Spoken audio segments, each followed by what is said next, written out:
start recording. I will call to order the Tuesday, April 21st meeting of the Monmouth City Council. And This conference will now be recorded. Phyllis will take the roll call, please. Counselor Belt, Present. Counselor Carey, Here. Counselor Lopez, Here. Counselor Sharmer, Here.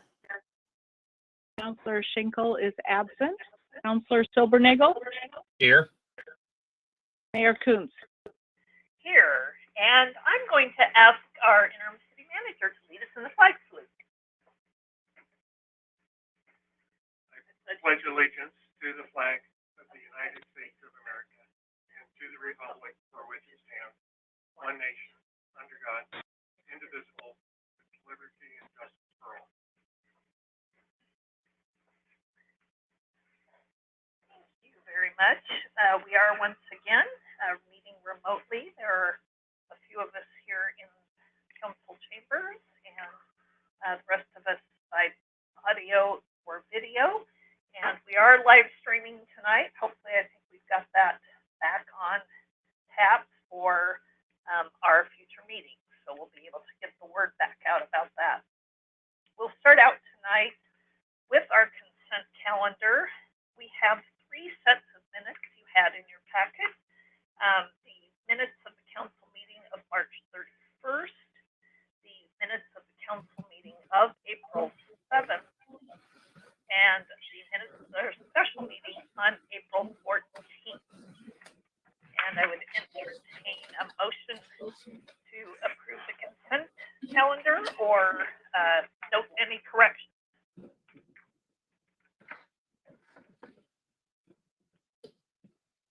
I move approval of all 3 sets of minutes. Thank you, Councilor Silbernagel. Second. I'll second. I'm going to give that to Councilor Belt. So all in favor, please signify by saying aye. Aye. Aye. So noted. It's a unanimous vote, and we'll move on. Thank you. For the mayor's report this evening, I want to make the announcement that we do have 2 finalists for our position of the city manager of Monmouth. I want to thank the council for their hard work so far, and now's the time to bring in some other eyes and ears. We have extended invitations, and they have been accepted to Kenna West. Kenna being the current city manager of Willamina. Prior to that, she has actually been in the Valley area. She has worked at Marion County and also the city of Salem. So she will be joining us next Monday, as will Gary Marks. Gary most recently served as the city manager in Lebanon. He's currently working as an interim public works director for the city of Dallas. And his background is a little bit more of the Wild West. He comes to us from positions in Ketchum, Idaho, as well as Whitefish, Montana, and has done some other work in our area. So we are looking forward to meeting those 2. We will start off Monday night, again, sort of virtually for most folks, at 6:00 p.m. I will be conducting interviews of each of the candidates one at a time. We will be over at Western Oregon University, and those interviews will be live streamed at 6:00 p.m. That will be on the woo.edu/livestream2 channel on YouTube, and then also, or just on the internet, and then also on WIMPEG, on Easy Video channel number 21, the WIMPEG channel. It will also be live streamed there. We are asking folks in the community who would like to ask questions of our 2 candidates to submit those to Chad Olson by noon on Monday. He will compile them for us. and his email address will be posted on the website and our social media. It's colsen, OLSEN, at ci.monmouth.or.us, and he'll compile some questions, and I'll throw in a few of my own, and we'll have a chance to at least virtually get to meet our candidates. Unfortunately, with our current social distancing requirements and the amount of people who can gather, we can't really hold a traditional meet and greet. So hopefully we'll have some tough questions as well as maybe some fun ones that can help us get to know our two candidates. Then on Tuesday, which is the 28th,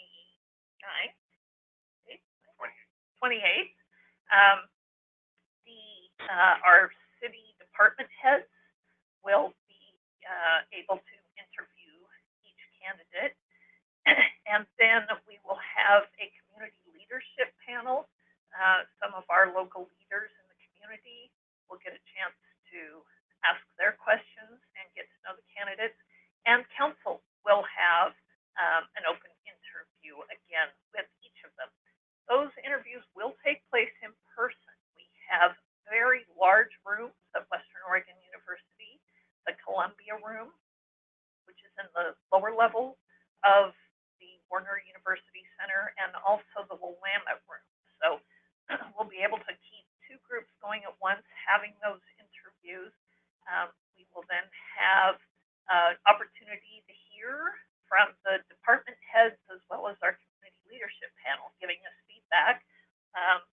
And we will then be able to deliberate in executive session while we have dinner Monday night or Tuesday night. So be prepared for that. We'll get information out to council, and hopefully find someone who is the right fit to get us through this and out the other side and start our recovery for our community. It's going to be a lot of heavy lifting still ahead. I'm happy to report that when Chad was asked how long he was going to be here, the last time he said, well, until we get someone. So he'll stick it out with us, and hopefully we'll be able to make a decision. Laurel, you have a question? Will this schedule and the details of the schedule be available to us in writing? Because I only heard about half of what you said. Sure. Yes, actually, yes. Council will get that all. I just kind of want to get this out here if folks watch this video or get a chance to check in later. We've got it. You will be getting an actual schedule saying where we're supposed to report and the time. Yep. Okay, thank you. And we'll talk a little bit about that at the end of our session tonight as a group. So that is my report for the moment.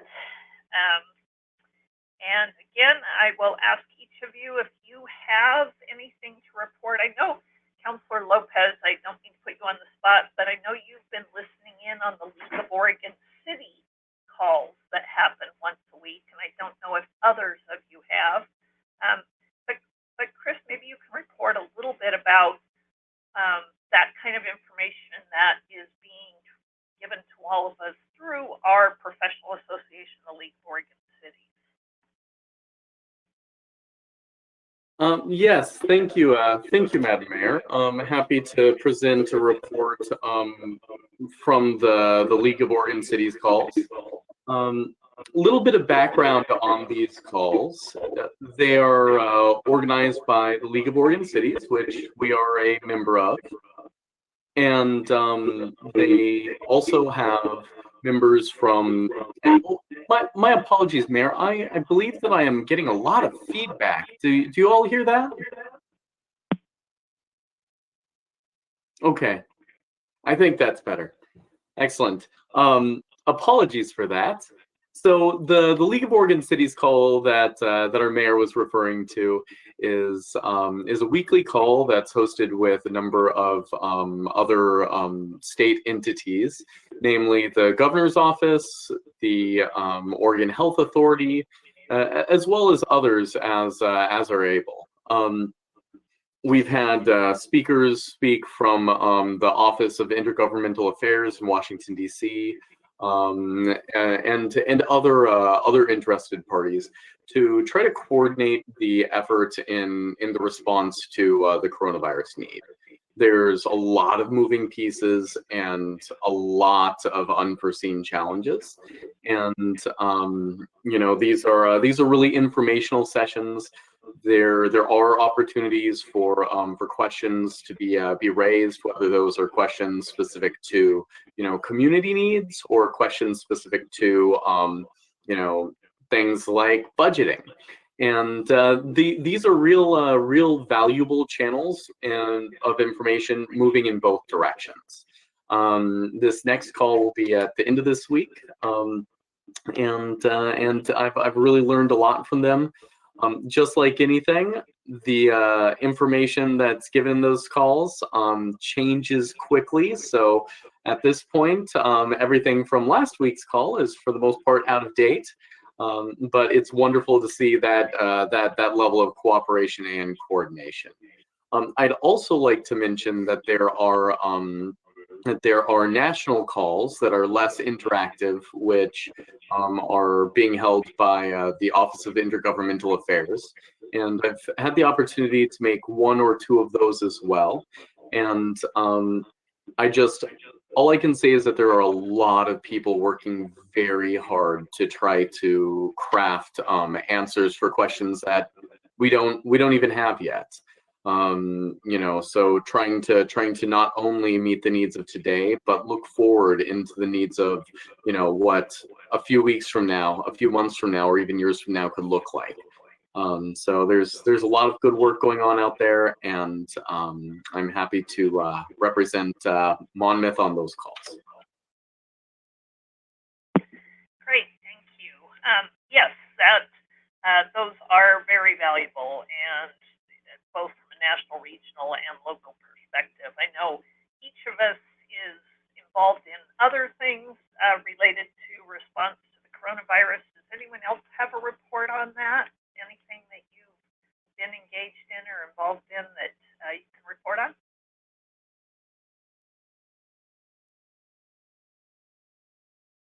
All right, yes, and I will recognize Councilor Lopez again.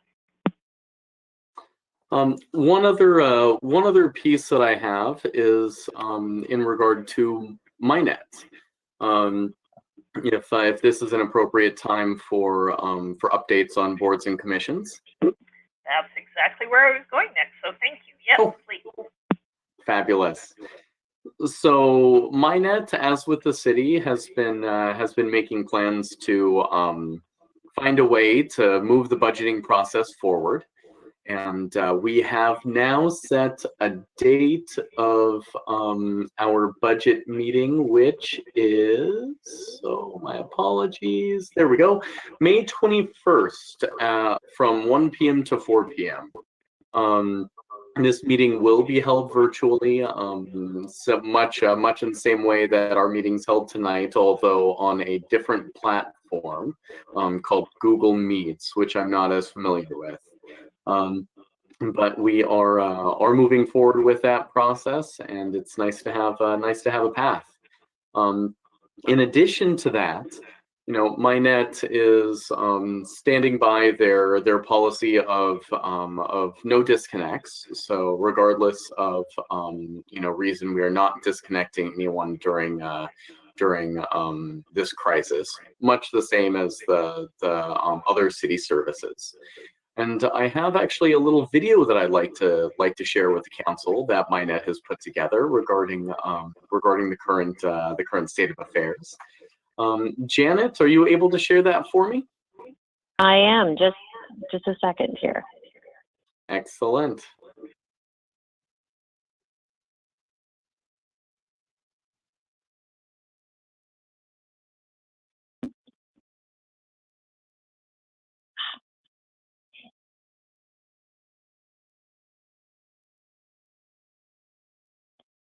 Do you guys see the go to meeting piece? Okay. Trying to figure out how to. Let's try that. There. Couldn't preview there. Janet, if you'd like to pass presenting role to me, I'd be happy to share my screen. Okay, it might load faster, but I can probably pass it. Yeah.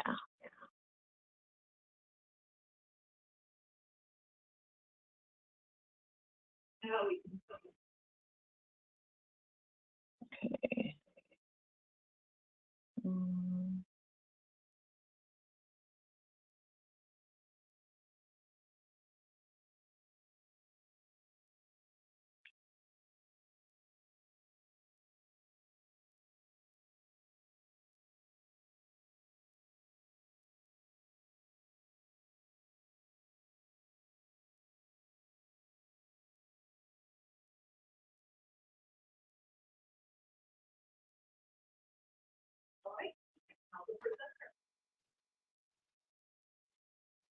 You should have controls now, Chris. Okay.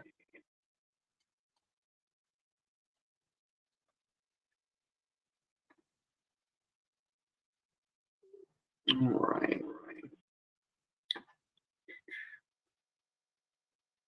There we are.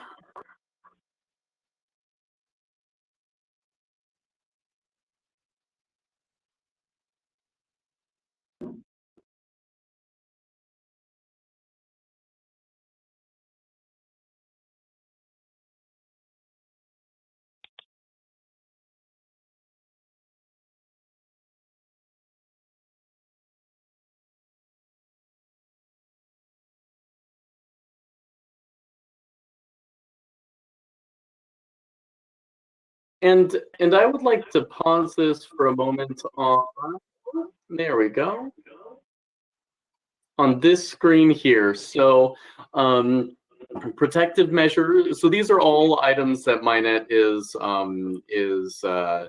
doing to, or all measures that MyNet is undertaking to be able to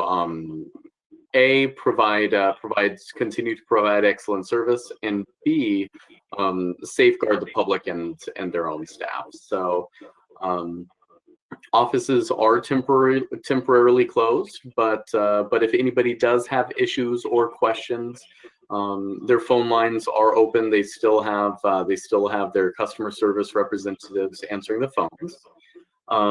Payment drop boxes are available if you do pay via check or directly. You are able to leave payments in drop boxes as opposed to going in and interacting. They are continuing to serve outages and troubleshoot issues that might arise regarding connectivity. At this point, there are a lot of people that are working on working on a remote basis, doing telework, accessing budget meetings just like we are, or connecting with family. And MyNet understands the importance of keeping those connections stable, and so we are still operating responses within 24 hours, oftentimes much more quickly.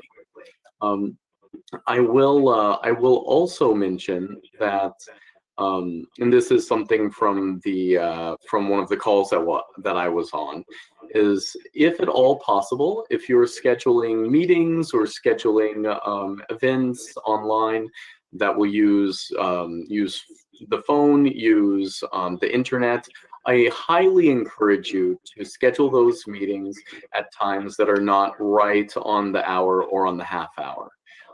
This does a lot to help reduce the load of our national phone system and just general internet across the nation. And so, a lot of people, I know that I have 9 a.m. meetings every morning. If you're able to push some of those meetings to 10 after, or 9:40 instead of 9, that really will help to do a lot as we all find ways to operate in this new normal.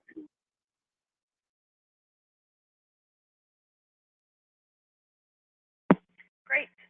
Thank you, Chris, for that. And given the controls back to Janet. And are there any other reports from boards or commissions? John Kerry. Madam Mayor, members of the council, the Planning Commission met on April 15 and fairly limited business, thankfully, because it was their first online meeting, which actually went pretty well. Suzanne had it set up nicely and it worked well, but the primary agenda item was to grant a slight variance in the sign code for Roth's Fresh Markets, and that was approved. So that's going to free up them to do the signage like they would like. We have a couple more. I believe they're design reviews that are on the way, which will suggest that there's construction going to be starting fairly quickly. Taco Bell, Starbucks, and O'Reilly Auto Parts sort of are the next up. And I know we're going to be talking later in the agenda about Tractor Supply, but they're going to be open ahead of Ross, and they're really not too far away, I don't think. So anyway, it was our first video meeting, and it went pretty darn good. But that's it, unless there's any questions. Great, thank you for reporting on that, John. Anybody else?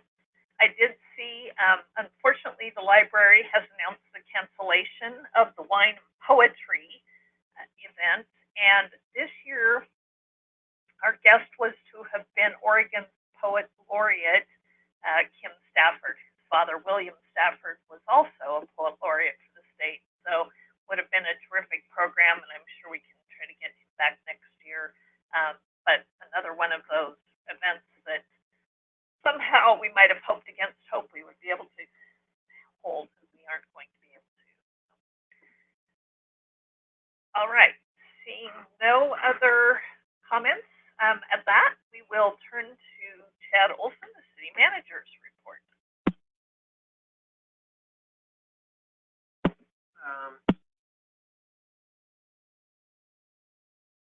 City Council FY21 priorities. The departments are continuing to do a great job under the circumstances. The police department is, they are continuing to do the script program that they started. They're also aware that with the business closings, they have increased patrol as it relates to the downtown business district and the different commercial properties around town. Public Works is doing a great job doing their work with the streets and water and sewer and maintaining social distancing. That with Public Works and Power and Light, the police department, our big worries have been because they have to work occasionally within close quarters. So we were nervous about being able to maintain the physical distancing, but that they've done a good job with that. So I'm really pleased with the outcome. And other than that, I think we're just keeping our fingers crossed as far as the flattening the curve. The state looks to be doing a good job keeping that things under control. It will kind of the downside of flattening the curve is pushing it out for a longer period of time. So hopefully sometime within the next 4 weeks, I think we'll start to slow walk out whatever the future will look like at that point. So that's all I have with just a general report. Are there any questions before I pivot over to the priorities? Okay, great.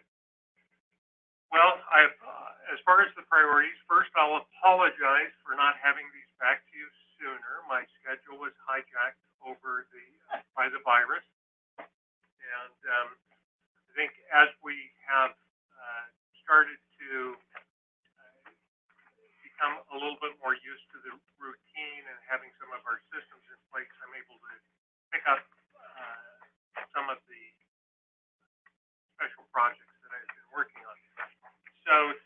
wanted to review this with the council, and the caveat for this is, these are the council's priorities. So I'm just presenting them to you. Feel free to make any adjustments, as far as the priorities. You can move priorities up and down. I did highlight the ones, anything that scored 3 or higher. I did move those into the priority list that would move on to next year, which were 8 in total. So if you look at the 2 exhibits, the first exhibit looks at the ranking by goals. So if you remember during your goal setting session, we had these categories. I refer to them as buckets, but they're overarching goals: collaborate, communicate, strategic growth, city projects, city services, financial resources. Which was the last? Nope, that's it. Oh, yeah, and then there was another other category that a few items dropped into. So you can see the scoring for each of those goal categories. And then over on Exhibit 2, you can see the highest scoring priorities regardless of the goal category. So you can see the 8 goals that I placed above the line are the communications plan, onboarding the new city manager, affordable housing, cost versus revenue, the city hall project, economic development plan, 5-year plan, and then to estimate or establish designated levels of service. I typically just refer to that one as the levels of service. Before we move over into the descriptions of those, you'll notice for those items that are below the line that goes across, there's quite a few of those that would be just by the nature of the priority, they would be incorporated into some of the other priorities that did make the cut, so to speak. So, for example, the city council town halls, that would be part of your communication plan. Chad, can I interrupt for just a second here? Are you using your regular microphone? Or the microphone? Because I can't hear. Yeah, we're doing a hybrid thing, partly because we have to have one microphone for the live stream and one for the other. Hang on just a second.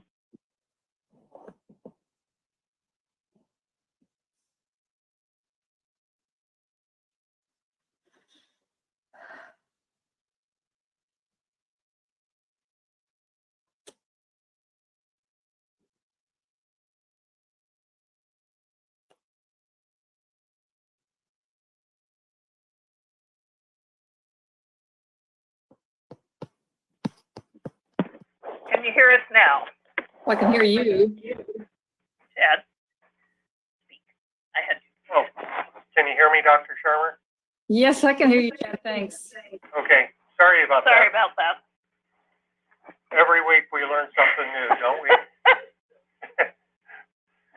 Well, what I was saying is, so out of the 8 priorities that are highlighted in green, which were the, I guess, the highest scoring priorities, the ones below that, what I was saying is a number of those will be incorporated just by the nature of those priorities. They'll be incorporated up into the other ranking priorities.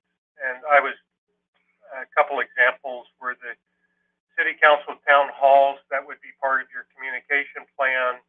Community engagement would be part of your communication plan. Streets and sidewalks would become part of your levels of service. And I'd say there's probably 10 or so down below that, just by the nature of those priorities, will be folded into the ranking priorities, if that makes sense. So with that, what I did was I took the ranking priorities and I put a description to those, a anticipated outcome or deliverable, the assignment, and a proposed budget.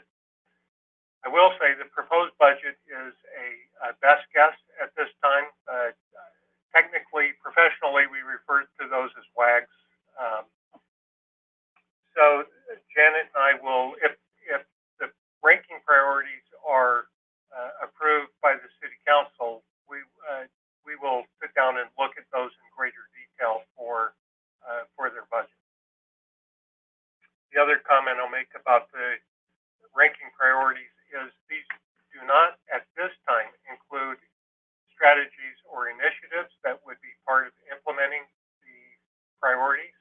Again, we want to get through the council's review, modification, or approval before we start devising strategies or initiatives to achieve those. So that being said, I'll walk through these fairly quickly. You've had time, hopefully, to take a look at those. So the first one is the communication plan, and that would be your highest scoring priority, has 16 total points, 3 stars. By far and away, it was your highest ranking priority. That is to develop a communication strategy to enhance the city's communication with residents and businesses in the city of Monmouth and the region. So while I like to think of, you have internal communications, external communications with your customer base, but you also have communications outside of your city where you do want to have be a participant in your region. So with that, there would be the outcome would be a communications plan with stated goals, strategies, and initiatives.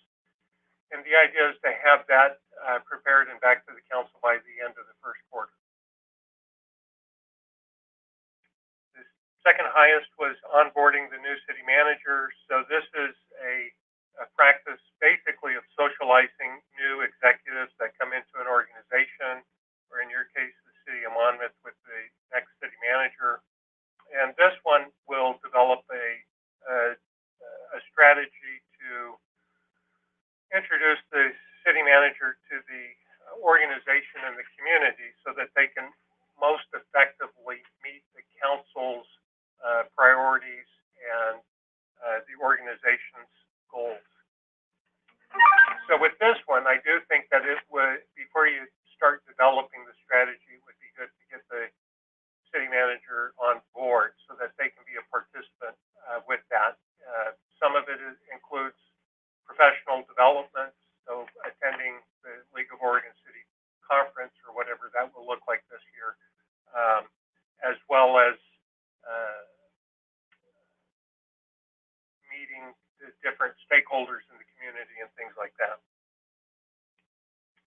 Affordable housing was... Okay, Chad, I want to make one comment about that because I know this is an issue we've all talked about, and that is also determining how we're going to evaluate the city manager. I'm sure Mr. Carey particularly wants me to mention that for him, that that's going to be a really important part of the process. Thank you.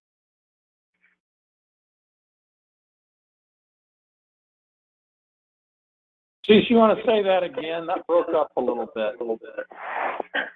Yes, I was saying that part of that, I think an important part of that is determining how we want to evaluate a city manager.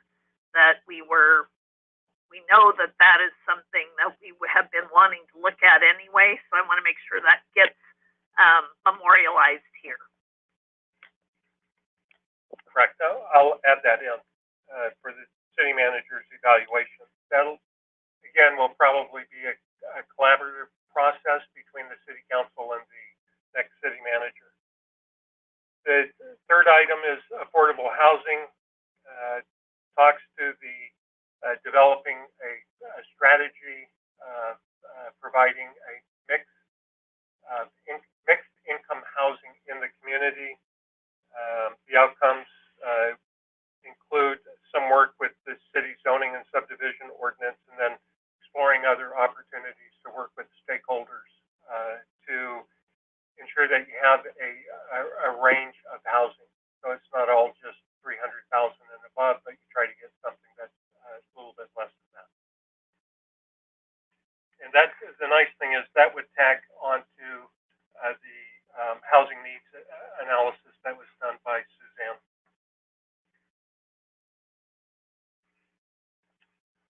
So the fourth one, which Janet appreciates because she's working hard on it, is the cost versus revenue. So looking at the city's long-term cost versus the city revenues, and kind of the visual that you think of is the having your revenue and expense lines and ensure that they complement each other and they're not going in different directions. So Janet worked to kind of talk a little bit about the various factors that have a lot to do with the expenses as it relates to personal service costs. And so for this one, it would be the general fund, street, building, sewer, water, electric, and stormwater. And we've included stormwater, even though at this point the city council hasn't adopted the utility, so that you can see the 5-year trajectory, of revenues and costs for that. Also, work to develop some performance measures and include a employee classification and compensation survey.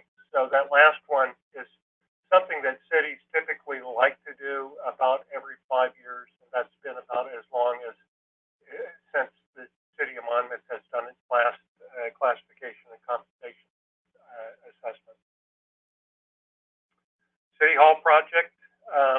So we all know what that one is. The one correction, after I put a placeholder number in for the, I was thinking of just the final design. I did get the numbers from FFA for what it would take to work towards actual construction. And the total cost to include the design, construction documents, and the bidding process is, the total is $410,000, which is approximately, not including construction admin, so that would be after construction starts. So the total comes out to about 7.5%. So I thought that as a percentage of the total project, using the $7.5 million as a rough figure, I thought it was a pretty good percentage as it relates to that. But that number will be updated to be $410,000. And I did talk to FFA about that. What this would do is take you through June 30th, and the idea is that you would be able to complete your bidding process. If the council sometime this summer decided to pull the trigger and move forward on the project, the idea would be to try to get out to bid by June 30th, 2021. The sixth item is to develop a 5-year economic development strategy, a plan, something to do with your economic opportunities. This could be anything from your looking at Oregon Main Street to developing a strategy for small business retention, which is certainly appropriate given the environment, expansion, and support of your business community. So that would be something to work on next year. The development of 5-year plans. So I did talk to Councilor Schinkel about this one. It was in the moment, as I jokingly said, in the moment, I'm sure I knew exactly what that was, but afterwards I said, what was that one exactly? So what we would do is take all of your forecasting documents, including your capital improvement plans, your utility work that Deb Glardy is currently doing, and the fund forecasting that Janet's doing, and we would roll those all into a composite type of report. So the council could pick a single report up and see all of your different planning documents over the next 5 years. And finally, the last one has to do with the establishing designated levels of service. I did tell the mayor and understand, Janet, that this one would be by far your most difficult and aggressive of your priorities. Certainly it's the hardest priority that you have on your list. It's something that I would, if I were going to be here, I would think of it as a multi-year effort. It's going to be, you're going to have to work with staff for training and probably pick a few low-hanging fruit. And the example that I used is, say with your street fund, you'll have you have a asphalt inventory. So the Public Works Department has that for its street. What you want to do is take that and convert it over to what's called a pavement condition inventory or index, a PCI. So it gets a rating that you can adjust each year based upon the investment that you want to put into the street. If the city determines that a 75% rating is sufficient, then your future investments will be based upon maintaining a 75% rating. If you said we could live with 70%, so your investment would change based on that. That would be the type of targeted investment to maintain a designated service level. That being said, that's the easiest one that I can use to explain. It gets much harder as you move on. I did include one of the, for the outcomes is to include some professional development, some training in-house for the department as far as lean management principles and practices. So lean management is kind of the old Edward Deming continuous improvement, performance management effort. It's real common. Currently it's being implemented quite a bit at the state level. I would think that as you work towards your level of service, you're going to want to emphasize your performance measures. And I think having some training with your staff as far as the lean management principles would be a good effort to help do that. But again, by far, this is your hardest priority. It's a multi-year priority. It's not going to be a quick, easy thing, but I think without a doubt, it is something that every city should be working on, and there's no reason not to do it. Just a little bit more. It's more difficult. It's a little harder for the department. Some people really understand it easier than other folks because of its complexity. So that's all I have. And the reminder is this is the council's priorities, so you can move these around, you can adjust the description, you can include additional outcomes or remove some that I proposed. John? It strikes me, I have two comments. One, after what your long and encouraging description of number 8, Chad, you know, I mean, that really drives about half of the ones above that. I mean, I don't know how we can do a 5-year plan without knowing what our level of service is. I don't know how we can, I mean, despite Janet's ability to detail costs and revenues, we can't do that without, I mean, that is dependent upon some sort of a level of service. And if it's as onerous as you think, then I'm wondering if we wouldn't be ahead to, you know, when we get our new city manager on board, we might want to sort of go through the process with them and see what their take is and see whether or not, you know, how they would put their spin on it. I have a clear understanding of what yours is, Chad, but I mean, that seems to be one of the things we need to do. We need to do it first. We don't have time to do it first right now. And given that, we might want to wait, in my mind, until we get a new person on board and sort of walk through it with them. So there's a lot that seems to be sort of, the cost revenue thing. That's the 5-year plan. I mean, all those are pretty closely linked.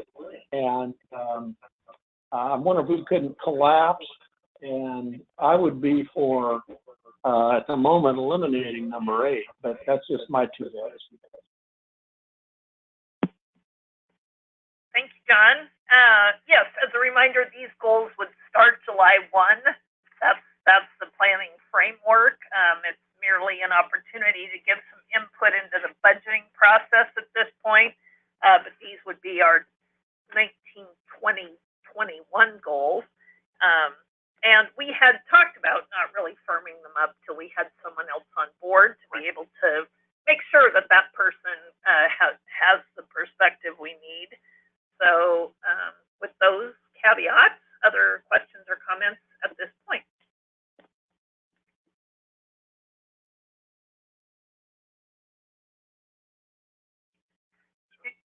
Go ahead.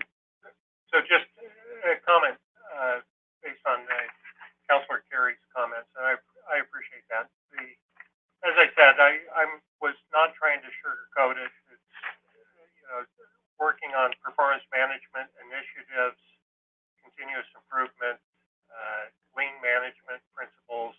It's a whole world of trying to develop metrics to measure your service levels that you're providing, so that you can tie those in to what your customer base wants, and to have clarity that you're providing the services that they want. This brings clarity to all of that. And again, I'm just geeky enough to enjoy it. But I do agree, you need to have somebody that has, if not the experience, but the interest and the capacity to pick that up and run with it. But I do think that based upon the discussions that I've had with the council and listening to the council talk over the past 6 months, I do believe that the council is interested in this type of effort. But I certainly agree with your comment. So I think maybe for sort of a second draft, and again, if we want to put these all into budget planning, knowing that maybe 4 and 7 really become one thing, the cost versus revenue and the 5-year plan. That's really 2 5-year plans, right? And then knowing that the level of service isn't something we're going to maybe accomplish, but determining if that's a study we want to undertake and put some plans in place for the professional development. Because I agree with Chad, having been through lean manufacturing in the food processing industry, it is a lot of training and shifting of your thinking to be able to understand how do I approach any operational issues with that new thinking. So I think we could certainly put it in the goals for next year and get a starting place of training.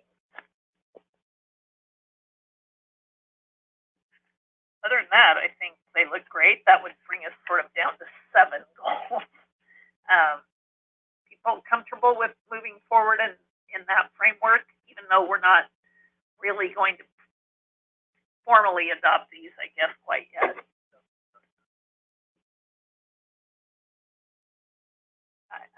I see no objections, and I see, yes, John. Just quick, I'm all for moving them forward. I think that before we, and we'll have time, but we really need to spend some time, all of us, looking at how we would all suggest they be tweaked a little bit. I think they're all what we've talked about, and they're all good. But I think they could use a little more massaging and just, just work it a little bit more before we finalize off on it, but we're in a good spot now. Okay, thank you for that comment. Yeah, we definitely need to also get Byron's input because some of this wording comes from him, and so we're not prepared to adopt anything formally at this point. And the massaging and tweaking will be helpful to do with our new city manager. So I think gives you an idea of how to move forward to the next step. So I'll take these, I'll incorporate some of the comments that I heard tonight, massage them a little bit, probably with number 8 or the new number 7 will maybe tone it down a little bit to be more of an introductory to this different level of service thinking, and then send it out separate and ask for each of the counselors to send some feedback to me and provide the massaging, because again, it's really the council's priority. So I appreciate that. Great, thank you. So we move on to our next order of business, which, yep. Put her mic on. So I'm going to turn my mic off. Janet. Thank you, Madam Mayor. So this is going to be interesting because there's an echo, but I will try to be cohesive. Honorable council members, you have before you my third quarter financial and investment report. What a difference 3 months makes. The COVID-19 has had some impacts, fortunately not as badly as some other entities are experiencing, but you will see that the format that I used the previous quarter, I stuck with that because I had no time to come up with anything more as well. I didn't necessarily get any additional feedback from you of things you'd like to see. However, I did get some, and I will try and incorporate that for the next quarter, for the final quarter. What I'd like to focus on is the one that has the green and the yellow on it. Fortunately, still no red. But just briefly go down that. I'm hoping everyone had a chance to look at it. Not a lot of changes in property taxes, still very positive. We do anticipate that folks may have problems paying some of their property taxes. However, a lot of that is protected by the lien process, so I'm not worried in the long term that we will collect our property taxes this year. Next year might be a whole different story. State shared revenues, I actually moved from a watch status to a positive status because we are already seeing an uptick. I don't know if you've seen the lines around the block at the marijuana shops, but I think the liquor stores are also enjoying a fairly good custom, and you know, they say that sin taxes thrive in this type of an economy, which is an interesting situation. So I do anticipate that we will hit our budget and possibly a little better for state share revenues. Franchise fees, on the other hand, I am now where I wasn't before, a little more nervous because we are seeing that some of the utilities are, you know, not doing their disconnects, waiving fees, looking at different payment forgiveness schemes. And so those revenues may be going down a little. As such, the franchise fees follow the gross revenues. So I am watching that carefully. I think we will still achieve, based on my estimates of what I'm seeing so far, I think we will achieve fairly close to our budget this year on that, but it's one that I want to keep an eye on. Fines and forfeitures remain a watch from the standpoint of, you know, there's only so much we can do about fines and forfeitures, but because we're enforcing the law and getting ticket monies as we get ticket monies, and that has been trending down for some time anyway. And now in the current environment where we're trying to be kinder and gentler, I think that we're again and trying to keep social distancing between our public safety folks and perhaps our speeders. That is a challenge. So we're not seeing as much revenue there, and I don't anticipate seeing a lot through the end of the year. Your departments are still doing a good job of balancing and being fiscally prudent within their expenditure budgets, so I have no concerns there through the end of the year.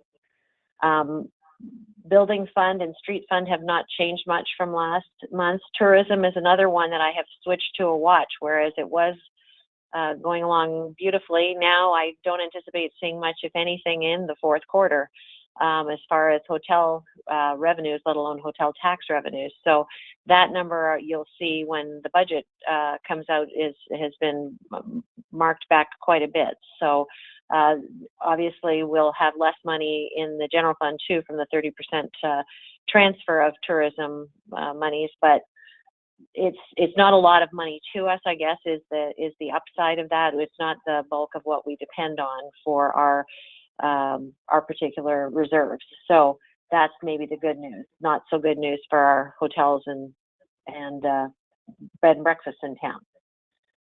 The next one, I have had MyNet on a watch, as you know, because they gave a smaller contribution in the fall, and they had every intention, and it looked like they had every ability to make the projected payment, larger payment in the spring. Now that is not looking like the case, and we'll be talking a little later about adding from the reserve to supplement their payment, because they have had some challenges with not being able to go into folks' homes to install their internet in Dallas, for example, which is what they were counting on some of their revenues for. So that is one that I'm still not extremely concerned about, but I think it is worth you being aware of, that we will probably have to backstop their debt service payment by about $25,000 more than we anticipated. And so that will be a Power and Light, hopefully a Power and Light transfer that will still be recorded as a short-term receivable, and they will owe us that money with the other amounts that they owe us that Power and Light has thus far backstopped. For the utilities, I have the same concern that I mentioned in the franchise fees. I'm still showing them as positive because I don't see a huge downturn in them. We did waive fees, and that's a surprising amount of money that we do typically collect every month, but again, not something that I want us to count on. So we are kind of keeping track of where we are, and we're encouraging people to continue from our utility standpoint, continuing to make payments or partial payments as they're able, so that the balances don't become unmanageable. But we are not disconnecting, and we are not charging fees. So for now, I would say those are positive. And I think the only other thing I would mention or highlight is on your investment, our interest earnings pages at the last page. You will see that interest earnings are still staying up a little bit, but the LGIP, our local government investment pool, has dropped again and is following the market, and we do anticipate that it will continue to drop, although it is lagging the market, which is nice. So we are still getting around $30,000 a month, but by year end, I don't think we will meet the revenue targets that we had for interest revenue, and thus the allocations to funds will be lower as well. I think that's it, unless anyone has any questions. Laurel? I have a quick question. Janet, I know you don't have a crystal ball, and can you hear me? You don't have a crystal ball, and I know you're not an economist, but in terms of water and electricity power here in Monmouth, if the national or even the global economy were to tank, would the residents of Monmouth still be in pretty good shape in terms of power and water?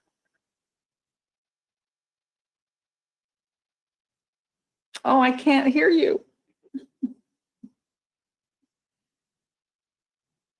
Sorry, I unmiked myself. I muted myself so that I could hear you. I know we get our water from yes, the Willamette, my crystal ball is that you'll be fine, that we'll be fine, because I do think that we have a very stable utility structure here, and we have very reasonable rates that we're looking at trying to stay in compliance with our needs, and I'm not terribly worried about about our situation financially for our utilities. Okay, thank you. Anyone else? Any other questions?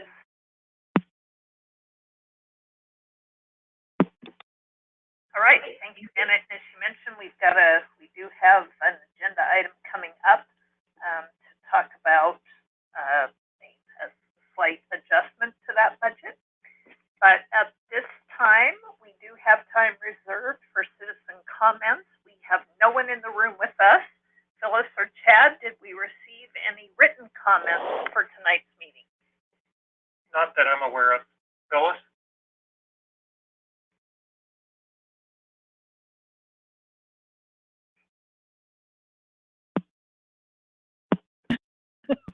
No, I don't have any. Okay, thank you. So no citizen comments this evening, and that moves us to our business agenda. Our first item on that agenda is an agreement with Ash Creek Station. Chad or Suzanne? For this one, the Public Works Director, Russ Cooper. I'll just introduce it and then turn it over to Russ. White Oak Development is the developer of the project out there, and one of the conditions of approval included the construction of the detention facility. And as it turns out, and this was mentioned earlier, Tractor Supply is getting ready to request their certificate of occupancy, but the stormwater detention facility is not quite finished yet.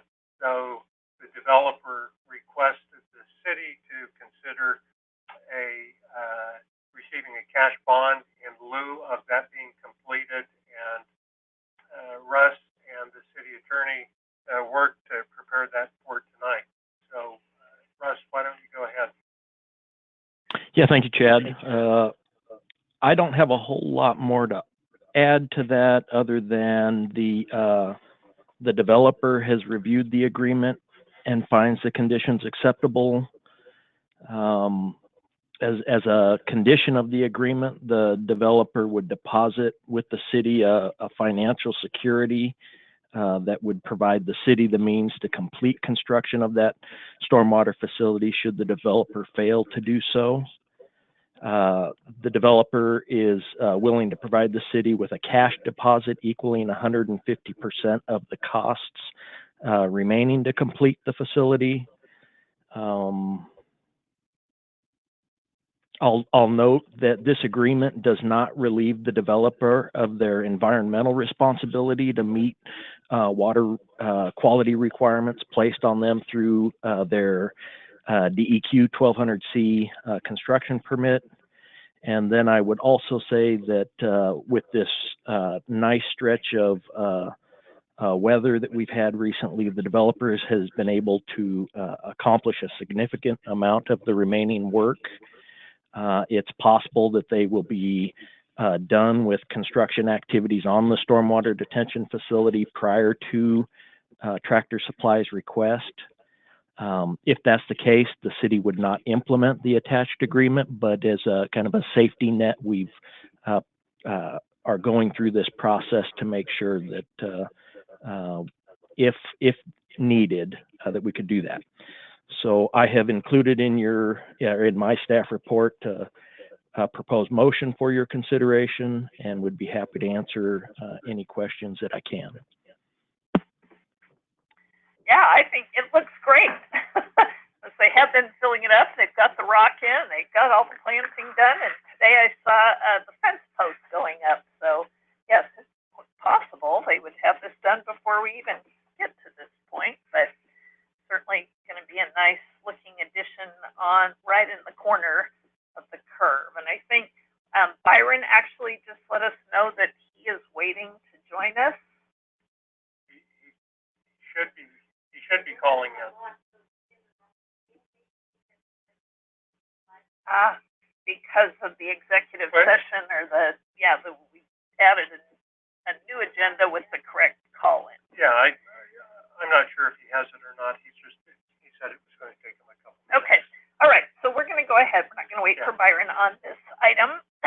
So questions of Mr. Cooper. John Terry. Is there, I didn't see a date by which they will complete. I mean, I'm all for this, but is there a date that they need a little extension until such time, or is this just until they get around to it? I am looking real closely here. I thought we had an August 1st. Yeah, section 1 at the bottom, the last or second to the last sentence in section 1. It's on the second page, under the actual agreement section of the agreement. At the bottom, as we say, the second to last sentence in number 1, by not later than August 1st. Yeah, okay. I didn't see that, but that's fine. So we do have that.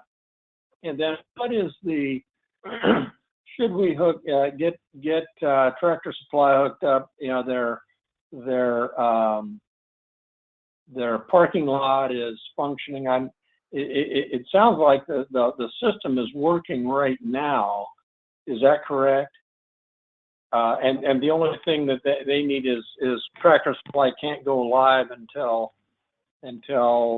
you know we're done. But if we get a big rainstorm tomorrow, that water's going to run in there, right? That's correct. And the contractor through the entire project, basically as soon as that hole was dug, has had a supplementary or a secondary treatment system that's there where they collect the water, storm water, treat it, and then discharge it to the city system. And that was a treatment system that was approved by DEQ as an interim measure. Does that deal with sediment as well? That does, yes. Okay, good. Thank you.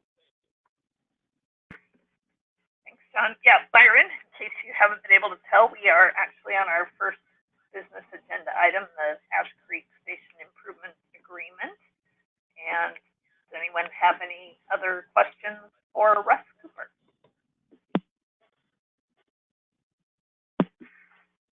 Seeing there is a motion in our packet to move this forward, and I would entertain that motion or another at this time.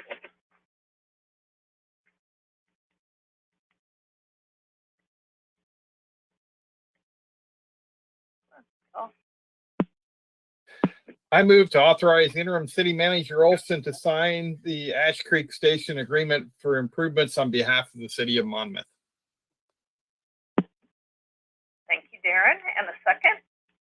You can just raise your hand and I'll identify you for the record. Byron Schinkel for the second. Thank you. And no further discussion. All in favor, please signify by saying aye. Aye. Aye. Aye. Aye. And any opposed? I don't believe so. I saw your mouth move in favor.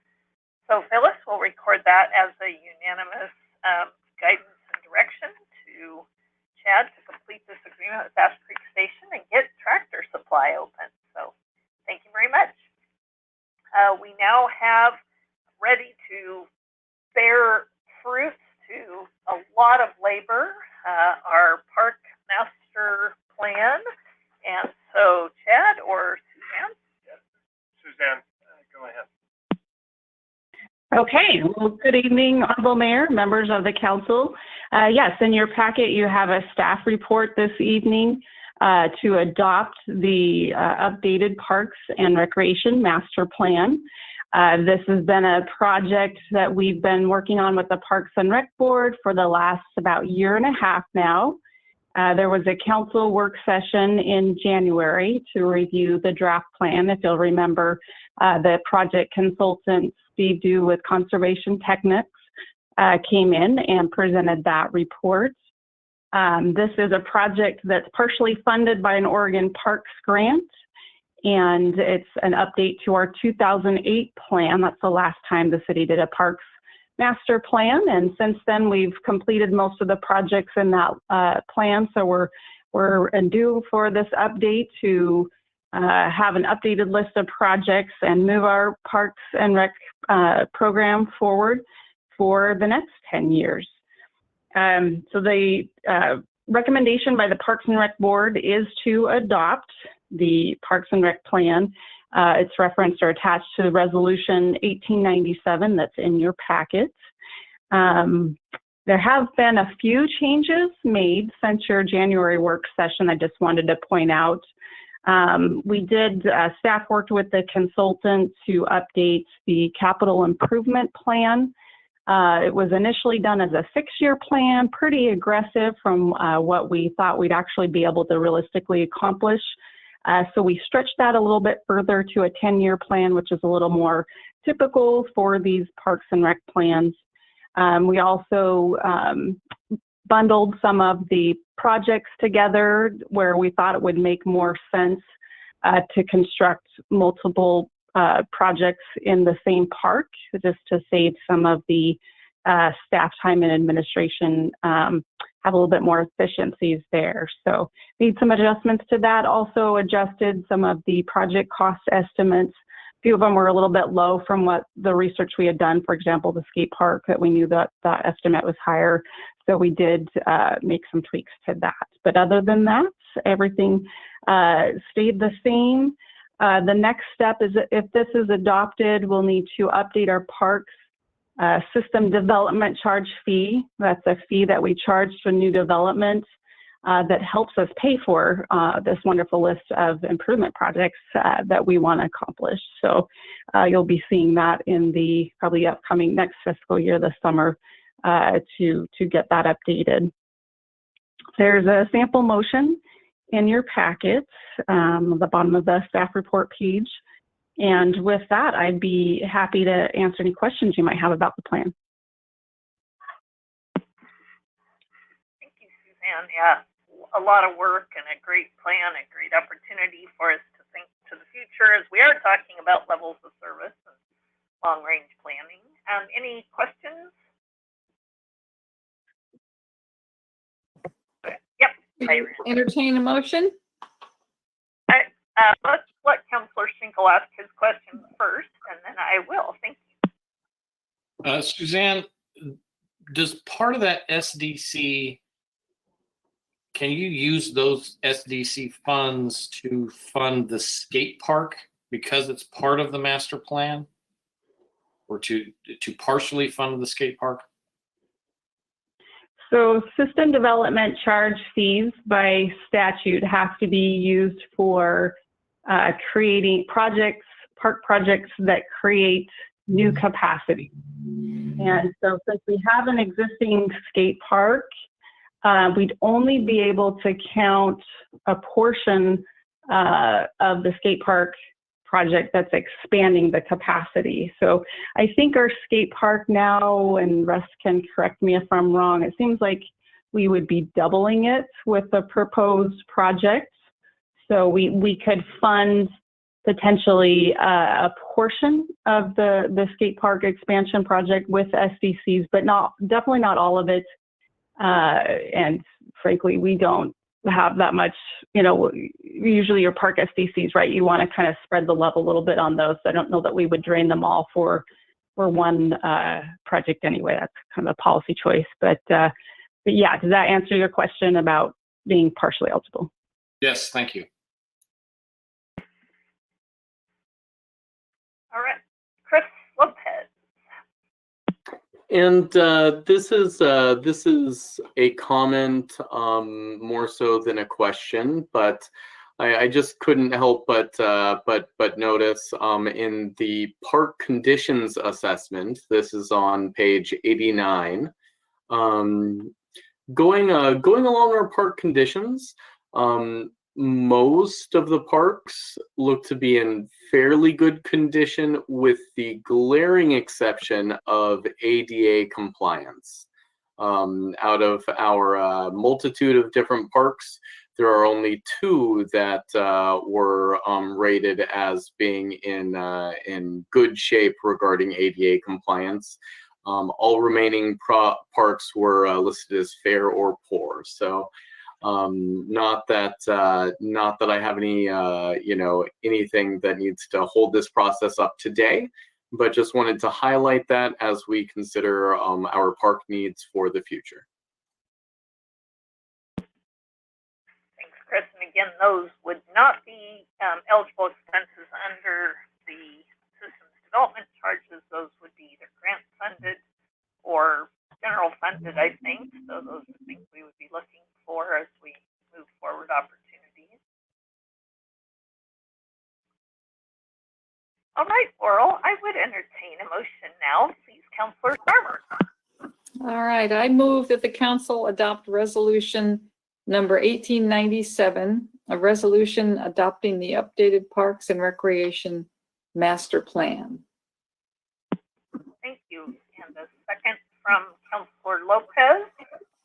And any other further questions or comments? All right, hearing none.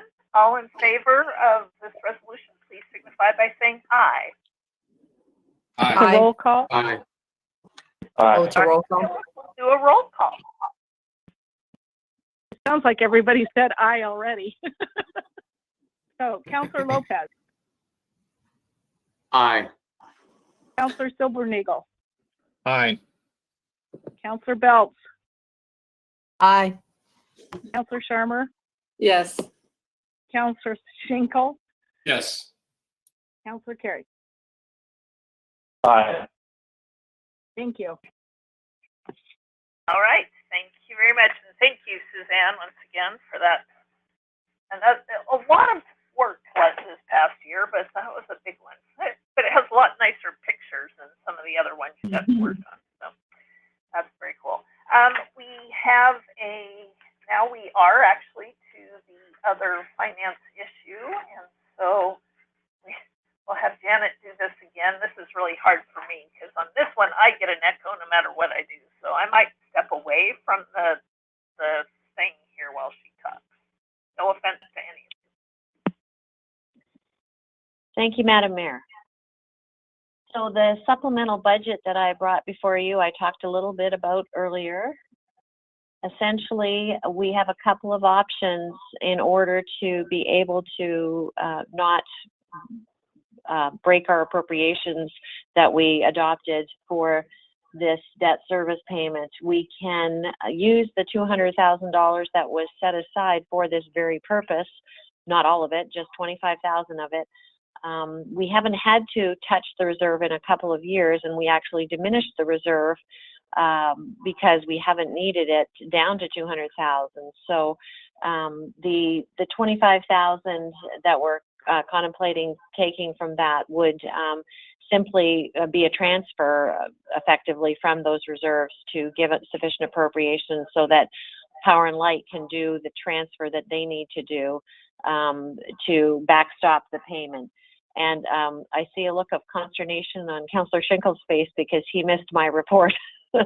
I don't know if you had a chance to read it, but essentially with the financial challenges that Minette has been having, they are expecting to have a shortfall. It's not even for sure that they will, but they recommended that they might have, that we at least look at about 25,000 to backstop that. So as I said, one option is to use that reserve. We could also go to the contingencies that we have available in Power and Light. We have plenty of contingencies in Power and Light, but I think that they're putting it back to Minette to come up with the 25,000 themselves could potentially be more damaging in the sense that that would affect their cash flows to recover from this situation. So those are your three options, but we do need to have a mechanism to be able to ensure that we pay the debt service is the bottom line. And that debt service falls due on June 1st. So that's why we're bringing the supplemental budget to you now so that we can make sure that Minette knows what they need to do in order to pay their portion of the proceeds. With that, I would take questions. Okay. Janet, do you know what Independence is doing? Are they kicking in as well? Are they helping out similarly? Correct. They're doing it for themselves. They will also have a shortfall. I haven't actually talked to Gloria to find out what their plan is to backstop their shortfall. I think they use their water fund. They don't have electric fund. But I believe that that's the plan. I can check with Gloria and find out though. And then secondly, this $200,000 reserve, this is what it was intended to do, right? Correct. So, okay. Yes, Chris. Yes.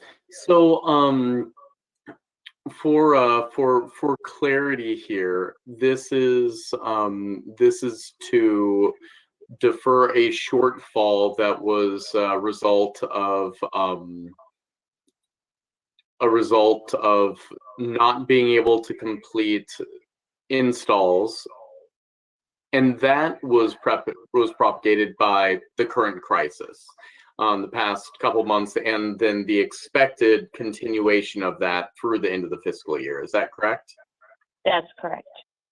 So this then becomes one of the first material fiscal implications of this COVID crisis for the city of Monmouth? It is something that we can hang our hats on as far as being something that is an impact where we're having to go to reserves to pay for things. Yes. Yeah. Okay. Thank you very much. Okay.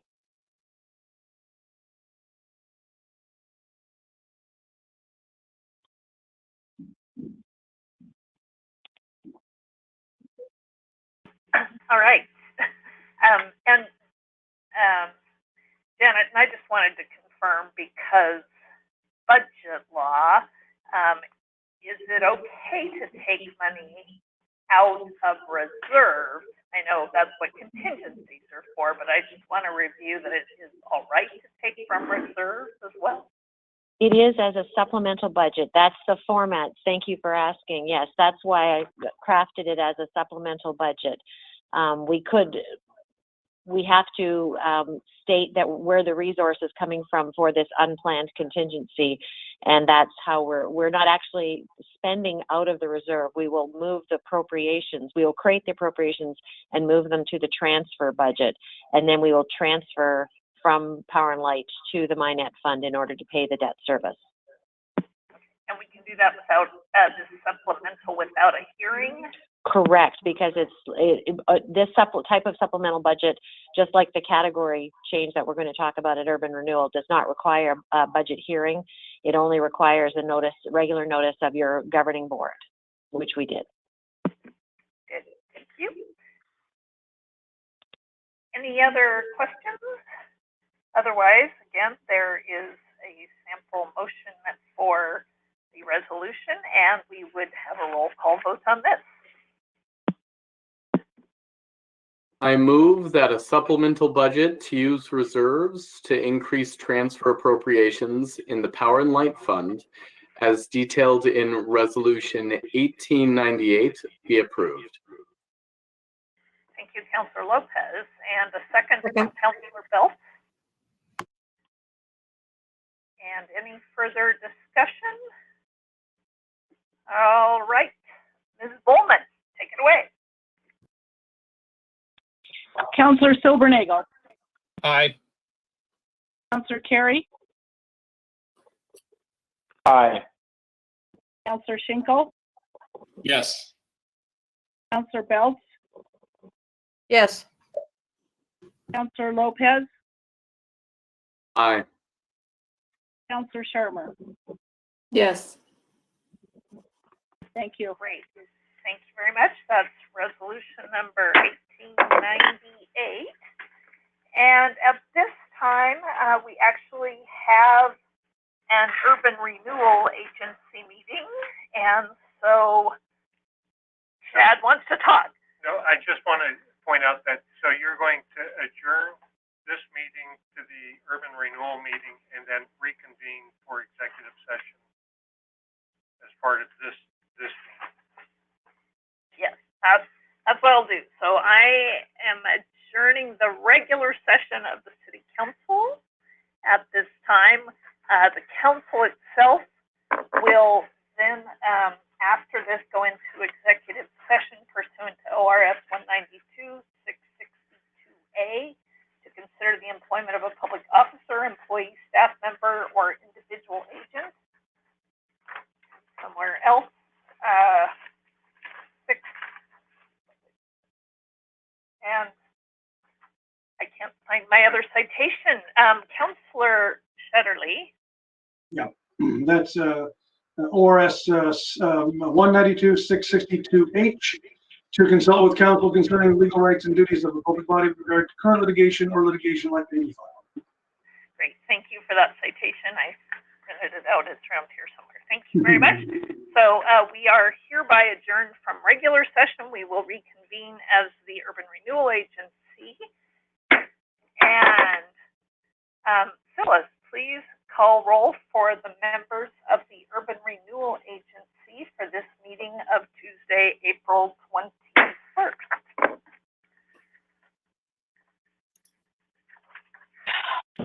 Mr. Carey, Here. Mr. Lopez, Here. Dr. Sharmer, Here.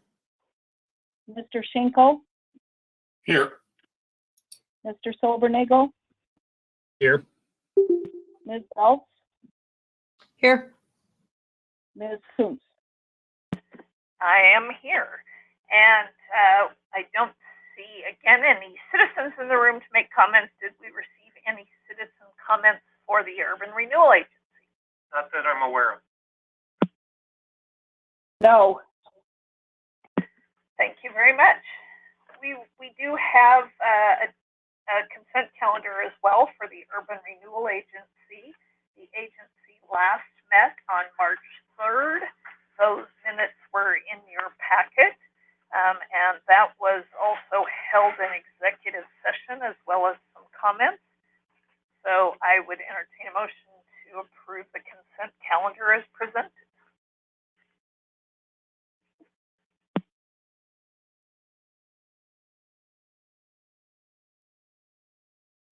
All right. I move approval. Thank you, Mr. Carey. And a second? Second. Second by Ms. Bell.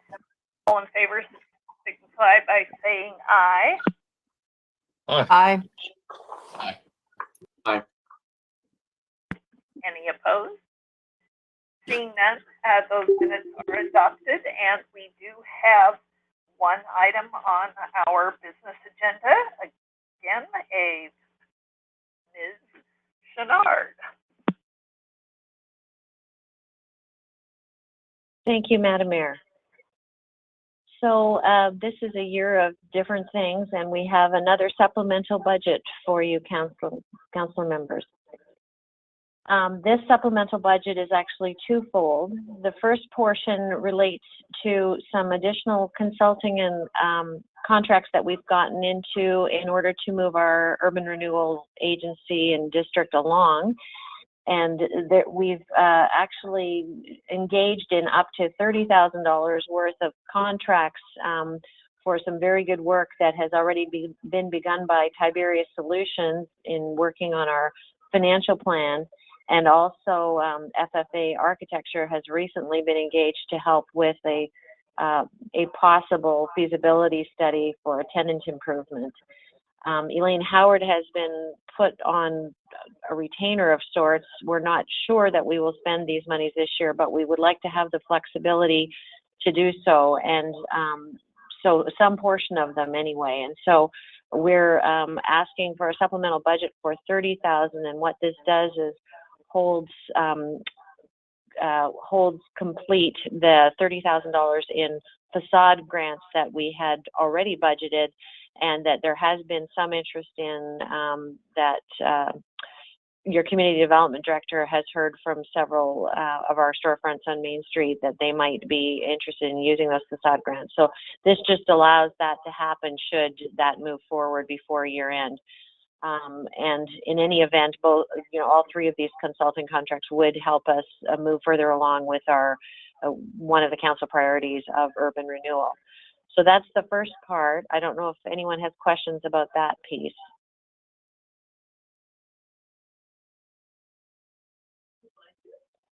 Okay, I'll talk about the second part of the supplemental budget, which is actually unrelated. John Oh, had a question. sorry. I got a little confused when you began to conflate the facade grant piece of your explanation. I didn't quite understand that as it relates to transferring of funds. Oh, that's a great question, actually. So part of the challenge, the reason I'm calling it a supplementary budget, even though it is just a transfer of contingencies, is that we've already used more than 15% of our contingencies for the economic incentive that we ended up passing for the Ash Creek Station system development charges. And so normally, if it's under a 15%, it's just a simple transfer resolution. As soon as you go over that 15%, then any additional contingencies that are drawn on become a supplemental budget. And so that's why it's called a supplemental budget. And again, to the mayor's point earlier, that is permissible with notice of the supplemental budget through a council or a governing body in this case, and a meeting, which we did. And it is not a true supplemental budget in the sense that we are not creating new appropriations. We are just transferring appropriations from contingencies. Does that make sense? Except, how did it relate to the facade improvement grant? So in our original budget, we appropriated $30,000 for facade improvement grants. We are looking to, with these contracts that we've signed up to, that would probably use up about $30,000, and we haven't yet done any facade grants. So we're trying to basically backfill for those consulting contracts, which are, again, very worthwhile, as are the facade grants. If we didn't move ahead with the facade grants, there wouldn't be a need for the supplemental budget. However, the two that we're looking at, we don't know the facade grants, we don't know exactly how much they're going to total, and we'd like to leave that set of appropriations whole.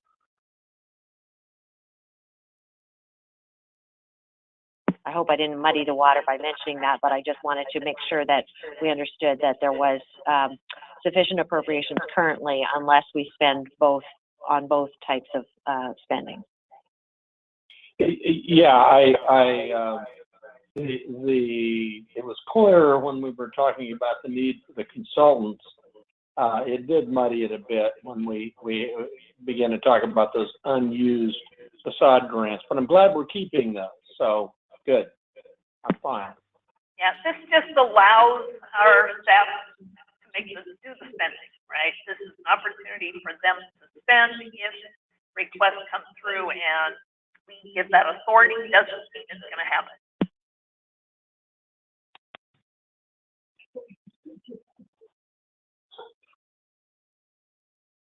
Sorry. Okay.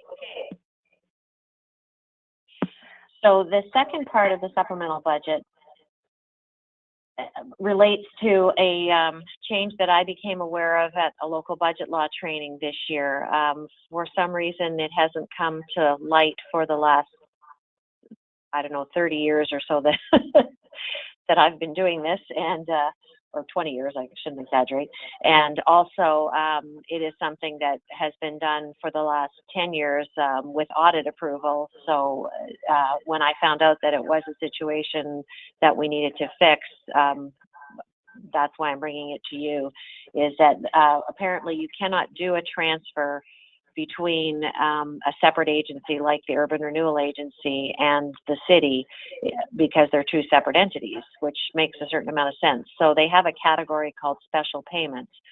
Monmouth is not the only one who's been doing this differently, but now that we know, it behooves us to correct the situation. And so this is another situation where we don't actually have an existing category called special payments in our urban renewal budget, and so in order to create that category and move appropriations that we already have in existence in transfers to that category, we have to do a supplemental budget with your approval.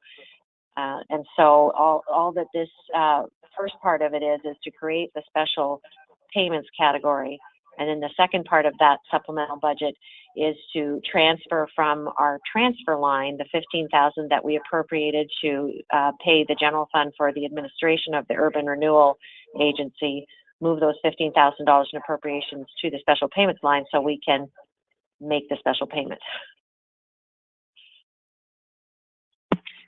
More mud, or are we good to go?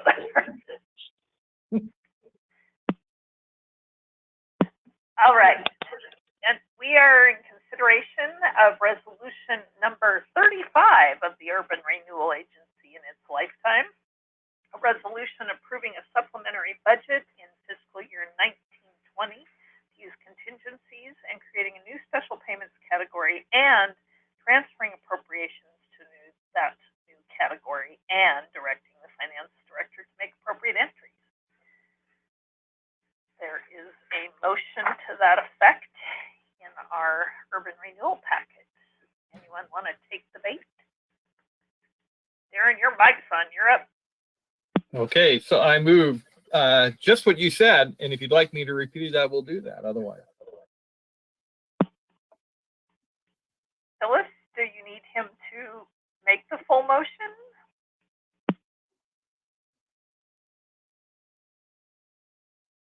I think so, Darren, because it has dollar values, and the title that I was reading is the resolution title did not have dollar values. great. I will do that then. I move adoption of resolution number 35, approving a supplemental budget for $30,000 for contingencies in fiscal year 1920 and creating a new special payments category, then transferring $15,000 in appropriations to that new category and directing the finance director to make appropriate transfer entries. Thank you, Member Silbernagel. A second to that? Thank you, Member Schinkel. Got Mr. Schinkel on that one. So all in favor, please signify by saying aye. Aye. Roll call. Roll call, yeah. Roll call. Let Phyllis do a roll call again. She likes calling us Mr. and Ms. and Doctor. So we'll let her do that. That's right. Mr. Carey, Aye. Ms. Belts, Aye. Mr. Schinkel, Yes. Dr. Sharmer, Yes. Mr. Silbernagel, Aye. Mr. Lopez, Aye. Ms. Kuntz,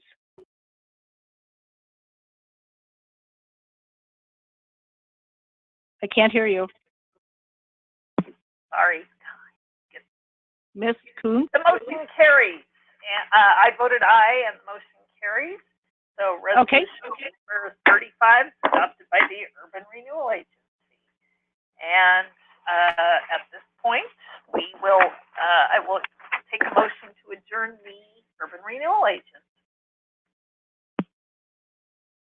So moved. And all in favor signify by saying aye.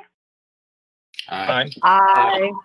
Thank you very much. We are adjourned. We return to